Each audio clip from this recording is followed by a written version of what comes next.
तो आज हम बात करने वाले हैं कि फ्राइडे के दिन मार्केट में कैसा काम हुआ और ये देखेंगे कि मंडे को क्या हो सकता है। तो आइए शुरू करते हैं। सबसे पहले आपको याद रखना चाहिए कि थर्सडे के दिन मार्केट में हुआ क्या।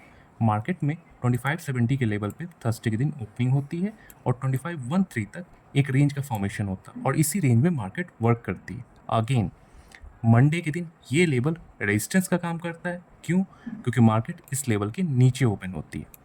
हमेशा याद रखिए, अगर market next day previous day के लेवल के नीचे या अबव ओपन होती है, अगर नीचे खुले तो रेजिस्टेंस का काम करेगा वो लेवल, अगर उसके ऊपर खुलती है तो ही लेवल सपोर्ट का काम करता है। और ये फ्राइडे के दिन प्रूफ भी होता है। मार्केट 2570 के नीचे ओपन होती है, रेड कैंडल का फॉर्मेशन होता है। अगेन हमें किसका वेट करना था? कंफर्मेशन का। कंफर्मेशन किस बात का? कि 25,070 लेवल ब्रेकआउट हुआ है और वो कंफर्मेशन हमें मिलता है। बट यहाँ पे क्या रहता है? यहाँ पे एक चीज़ है कि 2 कैंडल में ही हमें कंफर्म हो जाता है कि मार्केट ने 2570 का तो ब्रेकआउट दिया है, बट टारगेट भी अचीव हो जाता है, जो टारगेट होता है 25,000 का। अब अगर कभी आपके साथ ऐसा हो कि जब मार्केट ओपन हो और सेकंड कैंडल में टारगेट मिल जाए, तो उस टाइम में हमें घबराना नहीं है, हमें वेट करना है। किसका? क्योंकि मार्केट लेवल पे रहती है, नेक्स्ट लेवल पे रहती है। अब उस लेवल से मार्केट कैसा बिहेव करती है उसके अकॉर्डिंग ट्रेड करना होता है। यहाँ पे भी क्या होता है, मार्केट 25,000 के लेवल पे रहती है, मार्केट 25,000 के लेवल का भी ब्रेकआउट देती है। फिर एक और लेवल है, अगर आपको याद हो बुधवार के ट्रेडिंग, तो आपको एक याद होगा कि हमारे पास एक और लेवल था, वो लेवल था 24,974। क्यों?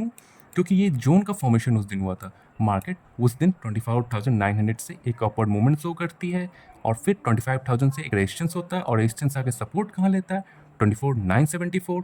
नेक्स्ट डे के ट्रेड में भी मार्केट जब 24,974 के लेवल को ब्रेकआउट देती है, देन अगेन ही मार्केट एक अप रैली और अप ट्रेंड का मूवमेंट शो करती है। अगर आपको ट्रेड याद रहता तो आपको पता होता, या फिर आप हमारे वीडियो देखते हो तो आपको पता होता है कि यहाँ पे एक रेंज है। रेंज किसका है? 25,000 और 24,974 का। तो 25,000 के ब्रेकआउट पर ट्रेड नहीं करना था, हमें वेट करना था जब 974 का ब्रेकआउट और कंफर्मेशन मिलता और वो इस कैंडल पे मिलता है, देन हमें ट्रेड में एंट्री करनी थी और एंट्री पे हमारा टारगेट क्या था? 24,900, जो कि अचीव होता है। अगेन यही एक ट्रेड था होल्ड डे में जो हम कैप्चर कर सकते थे, क्योंकि फर्स्ट ट्रेड में हमारे पास ऑप्शन नहीं था, बहुत ही quick within 5 minute achieve हो गया था। अब देखते हैं मंडे को मार्केट कैसा वर्क करेगी। अभी वीकेंड में गुड न्यूज़ आई है, बहुत सारी न्यूज़ेज आई हैं कि जैसे फेड ने रेट कट किया है, उसकी वजह से डाउ जोन्स और नेस्डेक यूएस की मार्केट में बहुत अच्छी ओपनिंग और रैली हुई है, लगभग 900 और 400 पॉइंट्स की। तो हमारी मार्केट कल गैप अप ओपनिंग इंडिकेट करती है। कल एक गैप अप ओपनिंग होगी। अब गैप अप ओपनिंग में कैसा ट्रेड करना वो डिसाइड करना है। फर्स्ट, अगर मार्केट में गैप अप ओपनिंग होती है, मार्केट अभी 24,900 के लेवल पे है, मार्केट 24,900 के लेवल के ऊपर चली जाती है और यहाँ पे कंफर्मेशन कैंडल का फॉर्मेशन करती है, तो हमारा ट्रेड किसके लिए होगा? हमारा ट्रेड होगा टारगेट 25,000 के लिए।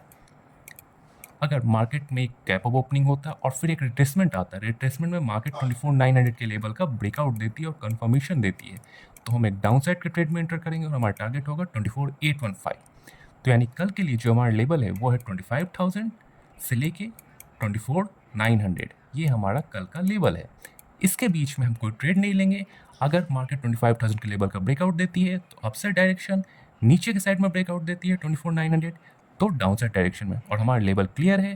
डाउन साइड डायरेक्शन में हमारा टारगेट है 24,815 और अपसाइड डायरेक्शन में हमारा टारगेट है 2570 और इसके बाद 25,130, जहाँ पे मार्केट ने थर्सडे को भी वर्क किया था और जिस रेंज पे काम की थी। ट्रेड के लिए एंट्री करेंगे 24,900 ब्रेकआउट 24,815। तो ट्रेड कीजिए, देखिए, और जैसा हो मुझे अपना एक्सपीरियंस शेयर कीजिए। आज की वीडियो अच्छी लगी तो लाइक कीजिए, सब्सक्राइब कीजिए। Thank you.